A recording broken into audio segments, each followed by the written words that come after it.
ராஜினாமா செய்துள்ள மத்திய அமைச்சர் தயாநிதி, அவரது சகோதரர் கலாநிதி ஆகியோர் மீதான புகார்கள் குறித்து உறுதியான நடவடிக்கைகள் எடுக்கப்படும் என்று முதல்வர் ஜெயலலிதா கூறியுள்ளார்.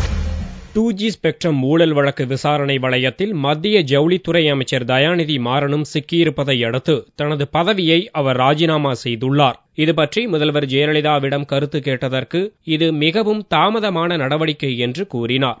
This is something that was long overdue. He should have resigned long ago, or the Prime Minister should have made him resign long ago. மோசடி வழக்கில் சன் டிவி தலைமைச் செயல் அதிகாரி ஹன்ஸ்ராஜ் சக்சேனா கைது செய்யப்பட்டதை தொடர்ந்து தயாநிதி, அவரது சகோதரர் கலாநிதி ஆகியோர் மீது பல்வேறு குற்றச்சாட்டுகள் கூறப்படுவது குறித்த கேள்விக்கு பெறப்பட்டுள்ள புகார்கள் அதற்குண்டான ஆதாரங்களின் அடிப்படையில் நிச்சயமாக நடவடிக்கை எடுக்கப்படும் என்றார்.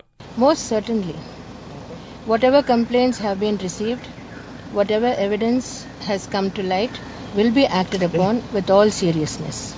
2G ஊழல் வழக்கில் சிக்கி திமுகவின் இன்னொரு மத்திய அமைச்சரும் பதவி இழந்துள்ளாரே என்று கேட்டபோது திமுக அழிவை மக்கள் ஏற்கனவே தீர்மானித்து விட்டதாக ஜெயலலிதா கூறினார். 2G ஊழல் வழக்கில் முன்னாள் தொலைத்தொடர்புத்துறை அமைச்சர் ராசா, திமுக தலைவர் கருணாநிதியின் மகளும் ராஜ்யசபா எம்பியுமான கனிமொழி ஏற்கனவே கைது செய்யப்பட்டு டில்லி திகார் சிறையில் அடைக்கப்பட்டுள்ளனர். தற்போது தயாநிதியும் மத்திய அமைச்சர் பதவியை பறிகொடுத்துள்ளார்.